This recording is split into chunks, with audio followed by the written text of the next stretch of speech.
পুৰণি সত্ৰ এইটো আমাৰ মাধৱদেৱ আমাৰ ইয়াত আহিছিলে তেখেতৰ নামত গুৰু ভিঠা আছে তেখেত ইয়াত আহিছিলে কিন্তু তেখেতে আজ্ঞা দিছিলে যে শিকাহাটীত এখন জগতগুৰু শ্ৰীমন্ত শংকৰদেৱে কৈছে যে মূৰ্তিকো নাচাইবা বুলি কৈছে আছে কিন্তু আমাৰ ৰাসসমূহত মূৰ্তি পূজা কৰা এইটো প্ৰত্যেকৰে নিয়ম শংকৰদেৱে এইটো কৈছে যতেকো নদী অনেক পথে সাগৰকে যায় বুজিছে নে যতেকো নদী অনেক পথে সাগৰ প্ৰত্যেকটো সাগৰতে যাব কিন্তু ভক্তিৰ যিটো মাৰ্গ ভক্তি মাৰ্গটো চিধা বৰ্তমান ৰাসৰ সময় শ্ৰীকৃষ্ণৰ ৰাসলীলা অসমৰ প্ৰান্তে প্ৰান্তে চলি আছে মই উপস্থিত আছো দক্ষিণ কামৰূপৰ বৰিহাটৰ শিকাহাটী সত্ৰত এই শিকাহাটী সত্ৰত উদযাপন কৰা হৈছে ৰাসলীলা শ্ৰীকৃষ্ণৰ ৰাসলীলা অকণমান ব্যতিক্ৰম ৰূপে উদযাপন কৰা হৈছে আচলতে ক'বলৈ গ'লে মাজুলীৰ দৰে ৰাস আমাৰ দক্ষিণ কামৰূপতো হয় দক্ষিণ কামৰূপৰ বৰিহাটৰ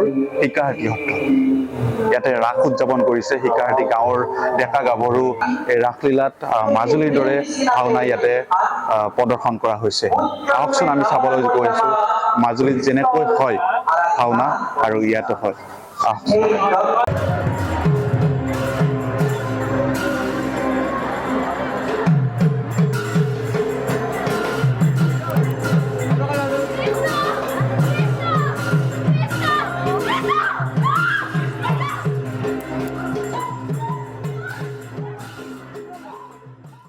শিকাহাটী ৰাস উদযাপন সমিতিৰ সভাপতি মোৰ সৈতে উপস্থিত আছে আপোনাক স্বাগতম জনাইছো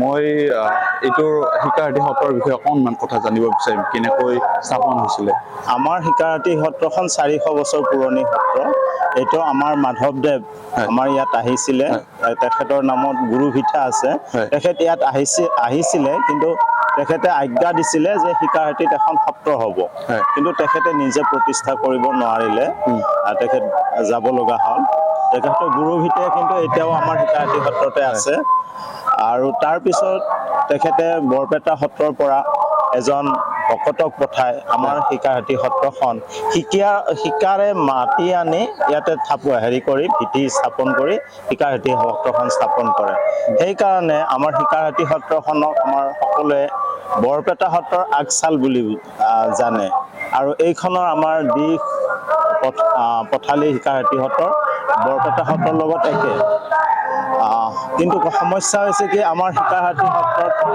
যিমানখিনি প্ৰচাৰ আৰু প্ৰসাৰ হ'ব লাগিছিলে ইমান দিন হোৱা নাছিলে কাৰণ আমাৰ ইয়াতে যিটো সংস্কৃতি কৰি আছে আমাৰ কীৰ্তন ঘৰৰ ভিতৰতে আছিলে বাহিৰত নিবৰ কাৰণে আমাৰ ভকতসকলে প্ৰচেষ্টা কৰা নাছিলে কাৰণ তেওঁলোক উদাসীন মানে তেওঁলোকৰ প্ৰচাৰ নালাগে তেওঁলোকে ঈশ্বৰ ভক্তি কৰি ঈশ্বৰৰ নামত হেৰি কৰিছে কিন্তু যুগৰ লগত আমি মিলিব লাগিব নহয় তেতিয়াহে মানুহ আমাৰ ইয়াতো আহিব কাৰণ আমাৰ ইয়াত যদি মানুহ আহে আমাৰ ভকতসকলৰ মনতো আনন্দ লাগিব আৰু বেলেগেও শিকিব পাৰিব কি শিকাহাটী সত্ৰত ইমান ধুনীয়া বস্তু আছে কিন্তু আমি প্ৰচাৰ নকৰাৰ কাৰণে বেলেগে দেখিব পৰা নাই সেইকাৰণে আমি চিন্তা কৰিলো আমাৰ বাকী তিথি পৰ্বণ সত্ৰীয়া নিয়মত চলি থাকে কিন্তু আমি কিছু বছৰ ধৰি লক্ষ্য কৰিছো মানুহে ৰাসৰ প্ৰতি অলপ বেছি আকৃষ্ট শংকৰদেৱৰ তিথি মাধৱদেৱৰ তিথি আমি কীৰ্তন ঘৰৰ ভিতৰতে হয় কিন্তু সত্ৰীয়া পৰম্পৰাৰ এইটো এটা মাধ্যম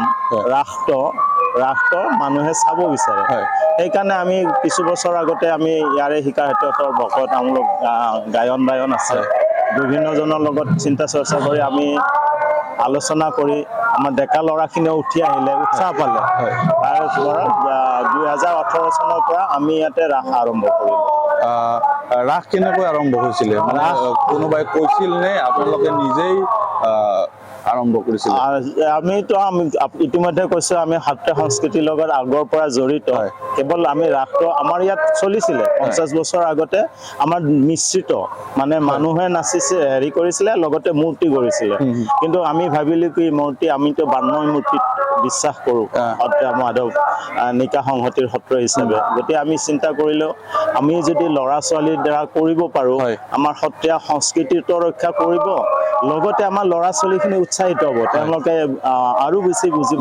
সত্ৰৰ সৈতে জড়িত হ'ব পাৰিব সেইকাৰণে সেইটো চেষ্টাতে আমি 2018 চনত প্ৰথম আৰম্ভ কৰিলোঁ। অলপ প্ৰব্লেম হৈছিলে আৰু আমাৰ যিখিনি আমাৰ আখৰা চাখৰা যিটো মাটি আখৰা বা হেৰি আমাৰ তেওঁলোকে খুব শিকা নাছিলে, গতিকে আমাৰ অলপ জটিলতা আহিছিল। সেইকাৰণে আমি মাজুলী সত্ৰৰ পৰা মাজুলী ভোগপুৰ সত্ৰৰ পৰা এজন হেৰি ভকতক মাতি আনি এমাহ থাকি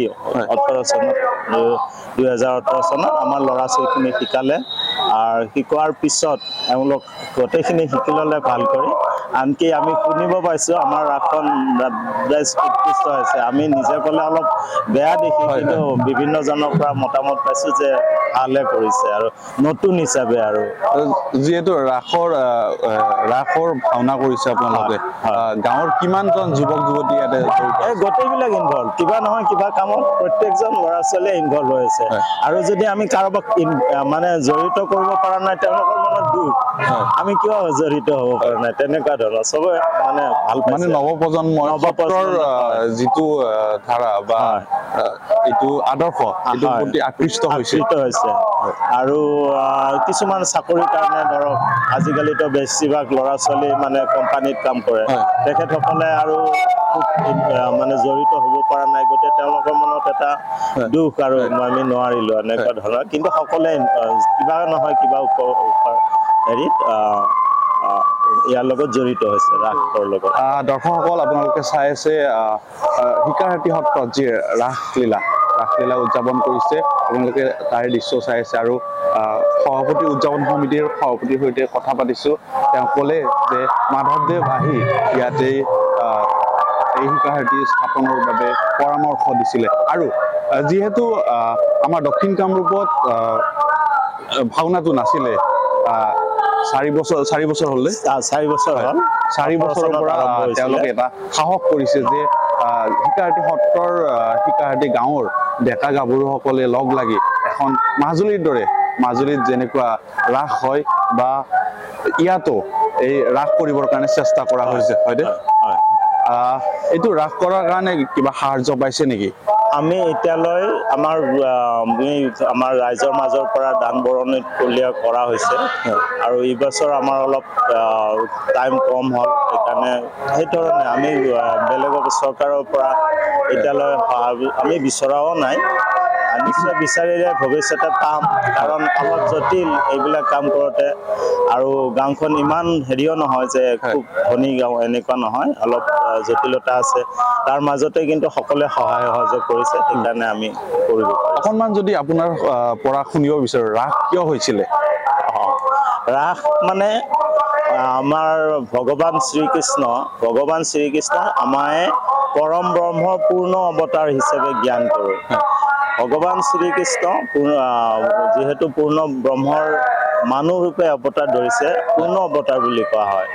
আৰু তেখেতৰ সমাজ সংস্কাৰ কৰাই এটা নিয়ম আছিল, সেইকাৰণে যুদ্ধ বিগ্ৰহৰ ধৰ্ম প্ৰতিষ্ঠা কৰাৰ কাৰণে।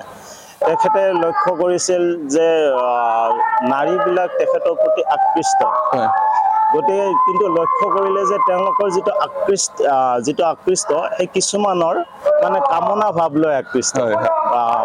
হেৰি কিন্তু আপোনালোকে জানি আচৰিত হ'ব, তেতিয়া আমাৰ ভগৱান শ্ৰীকৃষ্ণৰ বয়স মাত্ৰ 14 বছৰো হোৱা নাই, তেতিয়াই নাৰীসকল তেওঁৰ প্ৰতি আকৃষ্ট, তাৰ আগৰ পৰা আকৃষ্ট। গতিকে দেখিলে ভগৱান শ্ৰীকৃষ্ণই গম পালে যে তেওঁলোকৰ যিটো আকৃষ্ট হৈছে সেইটো অলপ কামনা ভাৱৰ, মানে কিবা পাবৰ কাৰণে অলপ কামনা বেলেগ ধৰণৰ। তেতিয়া ভগৱান শ্ৰীকৃষ্ণ মানে তেখেতৰ পৰম ঈশ্বৰ, আমি ক'ব নোৱাৰোঁ, তথাপি তেখেতে ভাবিলে যে এনেকেতো নহ'ব। সেই ৰাতি ৰাস ক্ৰিয়া কৰি তেওঁলোকৰ যিটো কামনা ভাৱ, সেই কামনা ভাৱটো ভক্তি ভাৱলৈ ৰূপান্তৰিত কৰিছে। ৰাস ক্ৰিয়াৰ মূল হেৰিটো হৈছে এইটোৱে, যিটো আমাৰ কামনা বাসনা থাকে, আমাৰ শংকৰদেৱৰ হেৰিটো কেতিয়াও কামনা বাসনা, ভগৱান আমাৰ পৰম ব্ৰহ্মক আমি কেতিয়াও কোনো বস্তু বিচাৰি কামনা হেৰি নকৰোঁ, সেৱা নকৰোঁ। আমি বিচাৰোঁ আপোনাৰ যাতে আমি সেৱক হৈ থাকিব পাৰোঁ, আপোনাৰ দাস ভগৱানৰ দাস হৈ থাকিব পাৰোঁ, তেনেকুৱাকৈ গোপীসকলক তেওঁলোকৰ মনোভাৱ কামনা ভাৱৰ পৰা ভক্তি ভাৱলৈ পৰিৱৰ্তন কৰিছিলে একে ৰাতিতে। এইটোৱে ৰাসৰ মূল হেৰি কিন্তু জগতগুৰু শ্ৰীমন্ত শংকৰদেৱে কৈছে যে মূৰ্তিকো নাচাইবা বুলি কৈছে আছে। কিন্তু আমাৰ ৰাসসমূহত মূৰ্তি পূজা কৰা হয়। চাওক এইটো প্ৰত্যেকৰে নিয়ম। আনকি শংকৰদেৱে এইটো কৈছে য'তেকো নদী অনেক পথে সাগৰকে যায়। হয় বুজিছেনে? হয় য'তেকো নদী অনেক পথে সাগৰ, প্ৰত্যেকটো সাগৰতে যাব।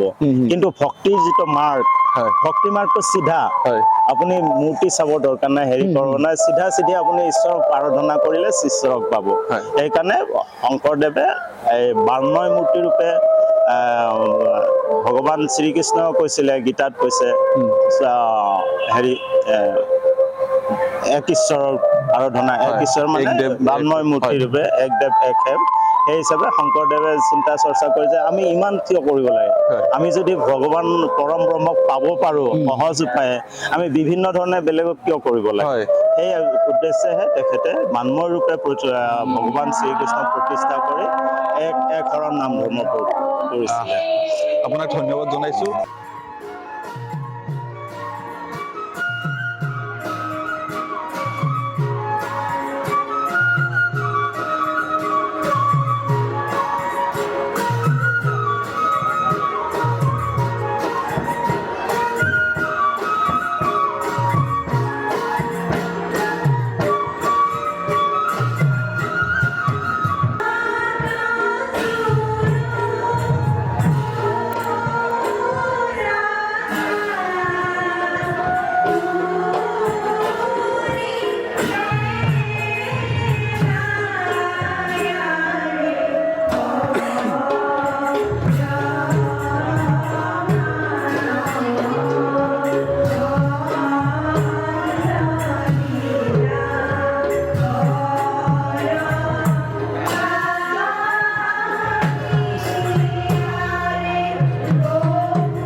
লগ পাইছো এটা দুটা তিনিটা চাৰিটা পাঁচটা কৃষ্ণৰ সৈতে কথা পাতিম।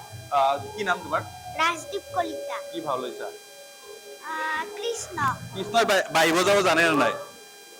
জানো। তুমি জানা? সঁচাকে জানা? মই নাজানো। নাজানা? আচলতে কৃষ্ণৰ ভাওহে ধৰিছে, হয়তো পিছত শিকিব আৰু। কি নাম তোমাৰ? শ্ৰী দীক্ষিতা দাস। কি ভাও লৈছা? কৃষ্ণ। কৃষ্ণ কেনেকুৱা? ধুনীয়া। হা? ধুনীয়া। সৰু কৃষ্ণ নে ডাঙৰ কৃষ্ণ তুমি? মই কালিয়া দমনৰ। হ'ল নেকি? শেষ হৈ গ'ল তোমাৰ? নাই, এইবাৰ আছে। তোমাৰ নামটো? বিপাশা কলিতা। কেতিয়াৰ কৃষ্ণ তুমি? মই প্ৰভাতী জগতন। কি কৰে? মানে বৃন্দাবনলৈ গৰু চৰাবলৈ যায়। গৰু চৰাতে দুষ্টামি কৰে আৰু? হয়। কেনেকুৱা দুষ্টামি কৰে কৈ দিয়াচোন। মানে লগৰ কেইজনৰ পৰা দধি লৱণো চুৰ কৰে। হয়। আৰু এটা কৃষ্ণ আছে, মই তেখেতৰ ওচৰলৈ যাবলৈ চেষ্টা কৰিছো। তোমাৰ নামটো? নমস্কাৰ, মোৰ নাম চয়নিকা কলিতা হয়। কেতিয়াৰ পৰা কৰি আছা কৃষ্ণ ৰোল? মই এই 3বাৰ হ'ল, এই 3rd টাইম। মই 5 বছৰ আগতে মানে মই ভাওটো কৰিছিলোঁ, এণ্ড এতিয়া এইটো মোৰ 3rd টাইম হ'ব। কেনেকুৱা লাগিছে? ভালে লাগিছে, কাম কৰি ভালে লাগিছে। গাঁৱৰ মানে পৰিৱেশটো, যিটো গাঁৱৰ এটা পৰিৱেশ, আৰু এই যিটো আমাৰ ৰাসটো, যিটো মানে ইয়াতে তাৰমানে এনেকুৱা মানুহৰ ৰাস মানে সাধাৰণতে দেখা নাযায়। এইবিলাক হয় আপাৰ আছামৰ ফালে হয়, বাট আমাৰ ইয়াতে তাৰমানে লোৱাৰ আছামত এনেকুৱা মানুহৰ ভাওনা যিবিলাক, আৰু ভাওনাবিলাক মানে আমাৰ ইয়াতে মানে হৈছে আৰু এই মানে আমি 3বাৰ কৰিলোঁ আৰু এইটো 3rd নম্বৰ দিন হয়, আৰু এনেকৈ সকলোকে লগ পাইছোঁ, ভালে লাগিছে। ছোৱালী তুমি, কিন্তু কৃষ্ণ ৰোল কৰিছা, কিবা অসুবিধা হয় নেকি? নাই, অসুবিধা একো নাই, কিন্তু মানে কি আমি বহুত কিবা নিয়ম মানিব লাগে, কাৰণ ছোৱালী বুলি ক'লে এটা বেলেগ ধৰণৰ থাকে ন নিয়ম। তো তাৰ কাৰণে তাৰমানে আমি কৃষ্ণৰ যেতিয়া ভাওটো লওঁ, তেতিয়া তাৰমানে ধৰি লওক অকণমান ধাৰ্মিক হৈ মেলি, মানে খোৱা লোৱাৰ পৰা আদি কৰি অলপ মানে চাই চিতি আমি কামখিনি কৰিব লাগে।